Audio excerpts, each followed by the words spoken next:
All right. So I'm not there in Iowa and to do part of the tour. So I did the windshield survey activity, and it was basically, I don't know if you guys did this one at all, but it just asks about the community that you're in. So I guess some highlights of what this went over is it wanted to know the history of the community, what sorts of buildings and everything. Buford is basically it's kind of it's an old town. It's been around since before the 1700s. It's kind of like a smaller version of Charleston, and it's along the coast here. It's considered part of the low country. So you have a lot of old families that have been at the beginning, and then you have a lot of the retirement community that comes because the weather's so nice, and Hilton Head is not far away from Baldwin. And then you also have the military community as well. There's Harry's Island and Marine Power Station. All that, so all that the young military community lives here as well. Also, within that, so the community is predominantly white with African Americans second, and within the African American community is the Gola culture. Here as well. Let's see, so downtown Buford is like old historic buildings and a lot of the tourist shops, and then the further out away you get from the downtown area, you start to see more, it's like a mix. It's a mix of old plantation style mansions that would be right across the street from old rundown trailers.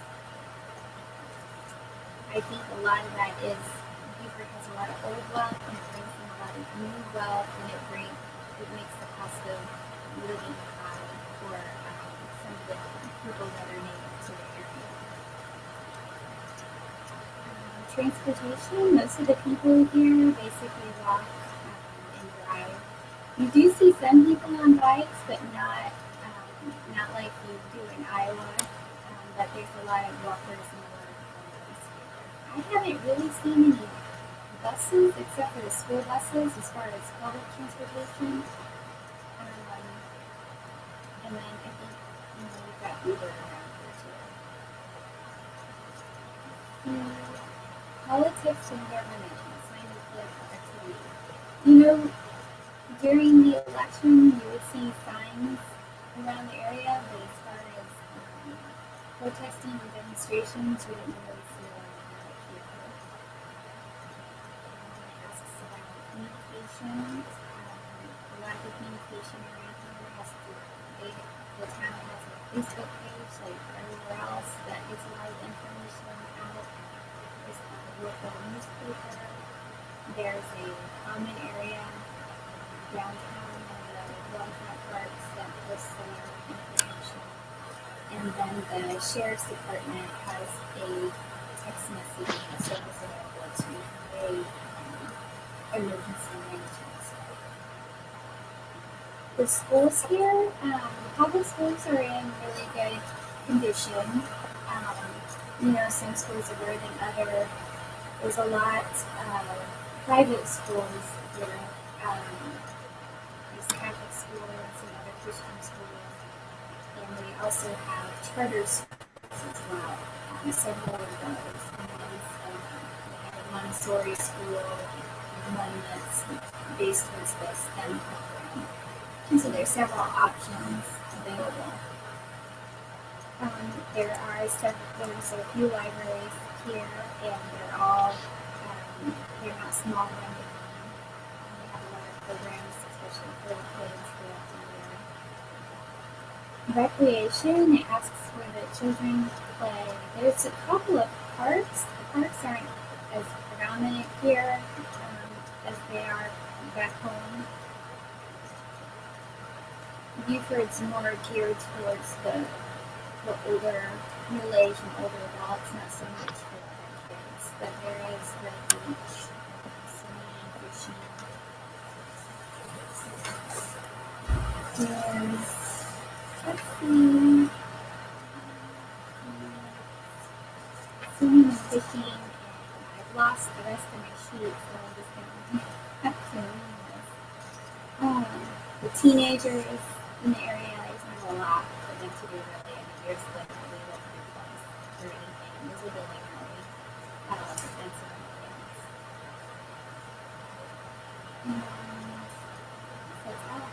So my perceptions of the strengths and weaknesses of the community, I mean, it's a beautiful place. It's beautiful. It's fairly safe. Any of the crime that you see mostly has to do with that burglary type stuff. There's the occasional shooting. There's not a lot to do for like the younger kids, so that can kind of remain an opportunity for them to get in trouble. The wealth that comes here also, I think, increases the cost of living for a lot of the people around here, and it makes it kind of a struggle for them. So you will see a lot of people that they're just barely making it. And then you've got a military community, they get an income. There's not a lot. So a lot of those folks are on assistance around here, and it's a high cost of living. So as far as servicing your community, regardless of the socioeconomic status of the community of people, there's one thing that no matter what group you belong to or wealth, there's always the risk of, children at risk. You're going to see child abuse, child endangerment of any group of people. So I think there's an organization here that's called CAPA. And CAPA not only helps victims of child abuse, but it has a strong program in place for the prevention of child abuse, a lot of prevention services. So they help strengthen these families, teach them how to parent, help the parents that have children with behavioral issues to program proper parenting. They also run a shelter for children to their average length of stay, I think, is about 5 days, and they service about 72 children a year in the community.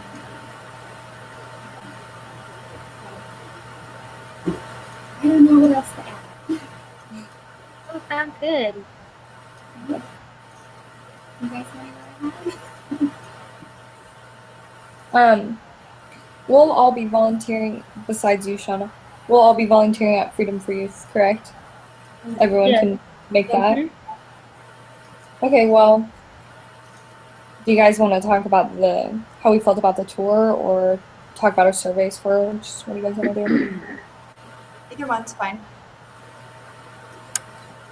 We can talk about it for a little bit. I know Katie and Angela went on the same one, so you guys can kind of talk about it, and then I'll jump in because I went on Tuesday. So. Okay, did you go with Joe Maravik, or? I went with all three of them. I went with Bud, Bonner, and Joe. Was it during the day? Yeah, but it was, and I believe you ladies went at night, right? Yeah, that was kind of the downside of our tour. I don't know if you guys got to go in more places, but I was hoping that we'd be able to go in and actually see it, but a lot of the places were already closed. Yeah, luckily we got to go into a lot of places. I don't have the map with me on hand, but did you girls get a map? Yeah. The map they gave to you? Yeah, we got to go into the church across from Moulton, where they have Breakfast Club. Yeah, we did that one. We got to go into the refugee I forget what it's called, but it's for refugees. Got to go into that one. We went to two other places too. Hmm. So That would have been really interesting. I believe we just went to the store that you start in, and then that church for the breakfast club, and then Freedom for Youth. okay. Oh, you guys went to go into the St. Vista Paul store. Yeah, The what? that's where we started. Yeah. Oh, well, we didn't get to go into that because I guess we were running behind time. So we just got to see like the food pantry inside, and then we just started our walk. So We got to see like the clothing part too. They have a wide selection and it's good stuff. yeah, I was surprised at how big the food pantry was. Yeah. They had tons of food, tons of supplies and stuff like toilet paper and stuff. So Um, that's really all I have to say about the tour because we didn't really get to go into very many places. yeah, I found it hard to really pick one because it seemed like because we had a lot of different speakers talk to us about different places around Des Moines, and so it seemed like they all had something unique to offer from their different organizations. And I didn't really realize that Des Moines was a place that really had a lot of poverty and um, a lot of impoverished people. And so it was hard for me to pick one specific organization to, focus all of our energy and time on. And so it was nice for us to go into different places and decide where we could need the most help. And so that's why I felt maybe they had so many different options. Such a big, um, it's such a big area of land that I thought maybe all of us would use our time wisely there. Yeah. I also put my survey, like, it asked organizations that are like this. I thought it was very unique because it, like, ties in everything. I mean, you're feeding, you're educating, you're a daycare, Mm-hmm. and it's even got jobs there that people can come back and work after graduation. Mm-hmm. I thought it was nice because, I think it's big because they didn't talk about the rate of the kids in Des Moines who drop out, but I think it's one thing to have them foster the goals that the kids have and the things that they like and what they want to do when they grow up. And they have so many different options there. They're all going to find something that they want to do. And I think that's really important. Then, that's our future generation. And I think, that's so important. And it keeps them out of trouble after school. Not that, any of them, not saying they would get in trouble, but, kids can get in trouble if they're bored. So I just think it's a great thing to do. And like you said, they feed them, they keep them fed and they could do homework. And I just think it's a great, organization all around. It has so many different things to offer. Yeah. I agree. And I believe that, ladies, since we went on the tour, me, Angela, and Katie, I believe our survey was a little different from yours, Shauna, correct? Because you kind of talked about the background and transportation, and ours wasn't like that. It was more focused on the organization itself. So, I guess since we talked about the tour, we'll go ahead and talk about the organization. Mm-hmm. And it's called Freedom for Youth. And I know it was confusing because for a while you thought it was Jaffa. Yeah. Sorry, Shauna. Sorry about that. But so I'm sure you ladies found the same information online just about the history. I'll go ahead and talk about how it started, when, and for what reason. So information that I found was the executive director named Mark Nelson. And that if at any point in time you ladies can't hear me, just let me know. Okay. Mark Nelson created Freedom for Youth in a small building near downtown Des Moines, where more than 250 homeless teens could come to be loved and feel safe. His inspiration was from a girl that was addicted to methamphetamines. She's the one that inspired Mark Nelson to create Freedom of Youth Ministry in November 2003. And then I'll go ahead and talk about the changes over time. And they've actually had tons of changes.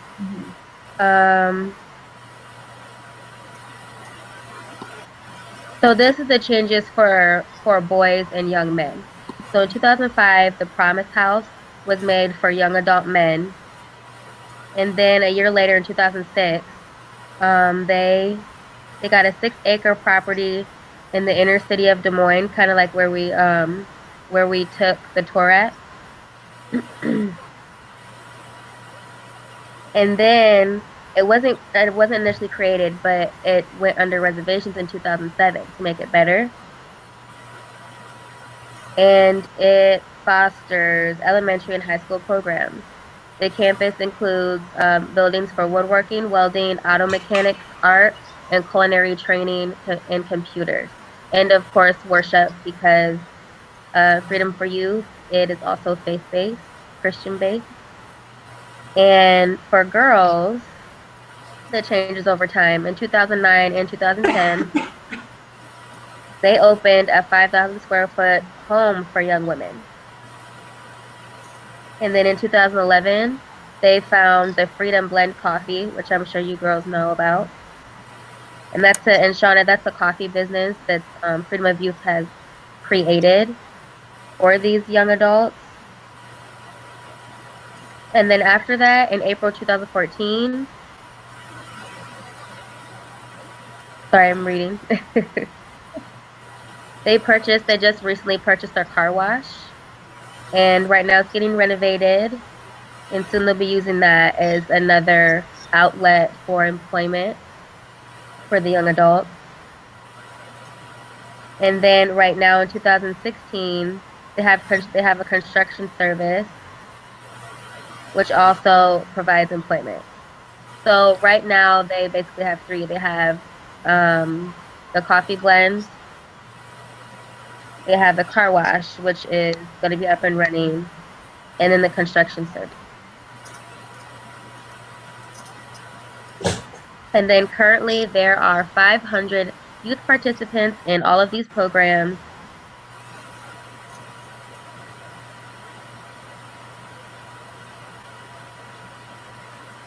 And they range from ages elementary all the way up to age 22. All right. Do you want me to do the mission and their values? Yeah, sure. Okay. The Freedom for Youth mission statement is to help the youth across Iowa to discover their given talents and lead transform the lives through the love of Jesus Christ. So bringing out their talents, helping with education, anything that brings them closer to Jesus. Their core value is that they believe offered salvation to those who have faith in him and the resurrection of Jesus Christ. Each person can be saved by placing their faith in Jesus Christ, and Freedom for Youth has many objectives. They want to spread the word and share the gospel of Jesus as hope in life to unite the churches. They love all people unconditionally and offer savior and loving ministry for youth. Yeah. Okay. And they also operate a ministry that honors God. Yeah. I will probably do, after hearing you guys talk about the organization there, is I'm probably going to take a sort of look at something that's more in line with what you guys are doing here. I can't hear you. Can you hear me? No? Can you hear me now? Yeah, sorry. Yeah. After listening to you talk more about the organization there, I'm going to take a look here and see if I can find something that's more in line with that. Yeah, Kappa helps children is geared more towards child abuse, so I'm going to see if I can find something for helping all children. So I will try and find that ready. Okay.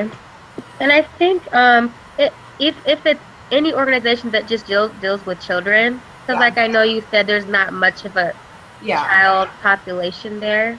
I think it doesn't matter what it is, as long as it deals with kids. I think that's what the other girls that are here in Iowa, I think that's what our main focus was. We want to do something that involves children.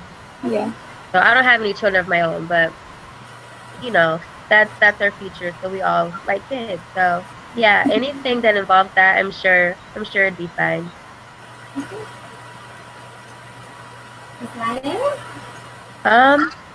We actually got a lot of other stuff to talk about. Oh, we do? Yeah. We have, yeah, like I said, our survey is a little different from yours. It's, oh, she's cute. Hi. We just, so probably about maybe another 15 minutes and we should be good. I'm listening. And Angela, did you want to run off the programs and services that they offer at all? Yeah. I got 6 total. What's that? I said, did you want to talk about their programs and services they have? I got 6 total. Did you girls get 6 also? Hold on one second.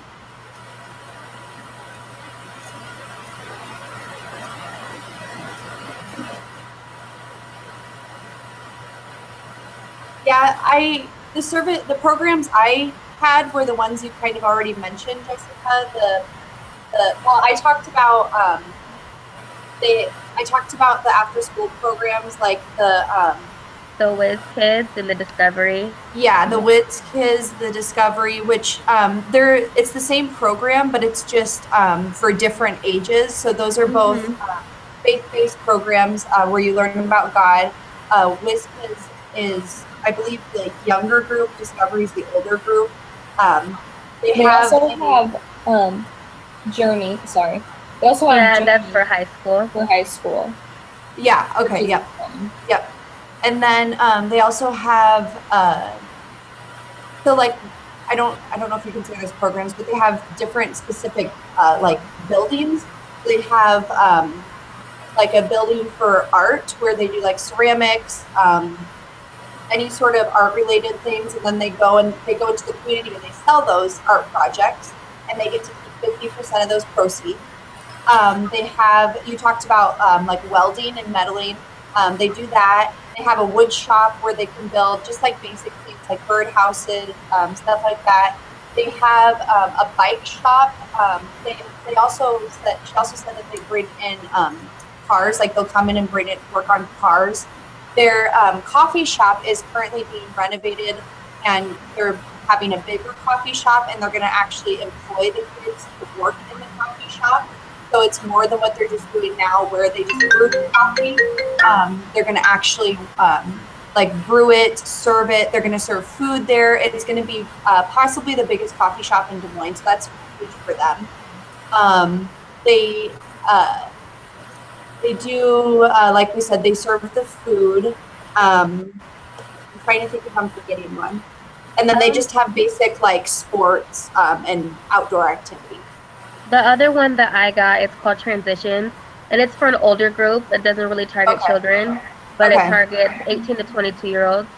And it's where they actually live in this housing complex. But for some reason, they said a unanimous decision. They're going to discontinue the program. I don't know why, but they said they definitely reached out and got a lot of people they could help. But within this program, the participants, they participate either from 6 months or all the way up to 2 years. And like you said, they're building the brand new coffee shop. And the current people that are still in the program, they're going to be transferring to that bigger coffee shop they're going to build in West Des Moines. And that's where they're going to work. And also in that program, they help these young adults that might not have had help when they were younger finish high school, even though they're 18 to 22, and get their GED so they can hopefully get their diploma for college. So Yeah, that's all of the That's about services it they for provide. the Freedom for Youth, yeah. For Yeah. the programs, I mean. And then just to hit on the demographics and the type Oh, of I did community. have, if you want me to, I do have the demographics. Oh, Okay, no. yeah. Oh, wait. Hold on, I'm sorry. I might have lied. That's okay. But also, Shauna, you probably don't know, but well, we've already talked about it, but the Freedom of Youth, it targets people that they want to help, anyone from elementary age to 22 years old, mostly homeless youth, underprivileged youth. Yeah. And then they target all types of ethnicities, just anyone who needs help, but they want to bring them in and spread the word of Jesus through all their activities and programs. So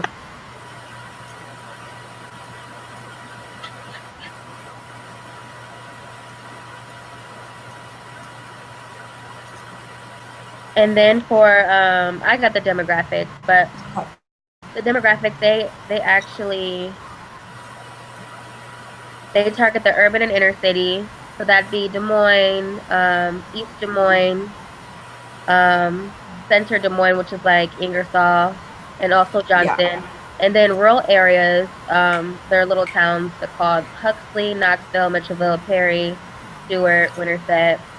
Yeah, because they have more than just one center. They have more than just the one in Des Moines. Yes. And then they partner with over 45 churches, 47 to be exact, across a huge range of communities. So, and they all participate in faith-based improvement towards positive future through educational, community, social, and leadership growth. So, yeah, I kind of feel like I'm repeating myself a lot, but yeah. And then I know you touched on, Angela, you touched on I think Katie did too, the unique features that our program has. Yeah. Mm-hmm. Yeah. I also think it's pretty cool that the coffee shop, they get their coffee from Costa Rica, Colombia, Brazil, Guatemala, and Yeah. Ethiopia. And where those places are at, they actually have children that are from those countries in their programs. So I think that's pretty cool. I think that's like one of my favorite parts of Freedom for Youth is the coffee place because, well, they're opening a new one and it's going to be pretty big. And I think it's just good because it teaches them working skills, and Yeah. I think it would be fun just to see how coffee's made and roast it. Okay. And then Katie and Angela, I know our last questions were describe the primary describe I can't even talk today. Oh my goodness.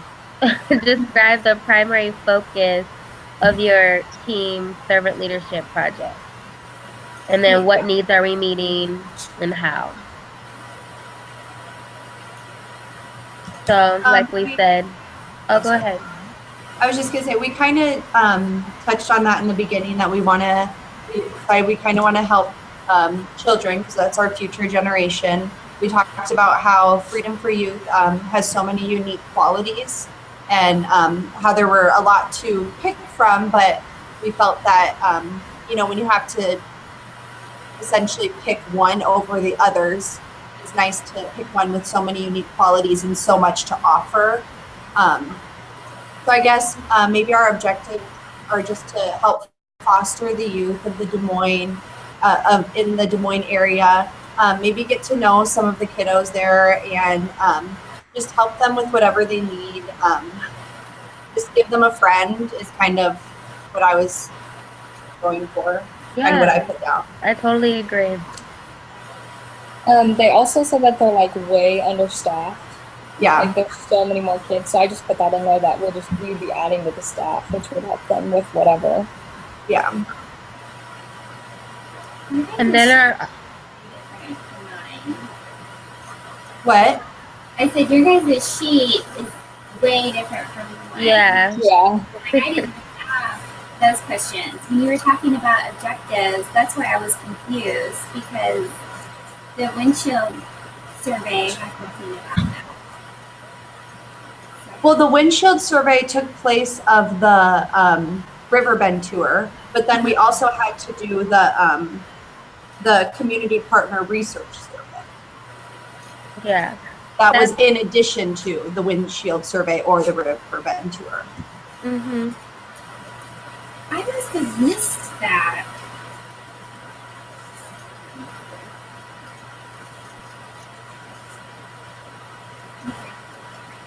And then I think our last question was, how are we helping build the capacity of our CP, which is something partner, right? Community partner.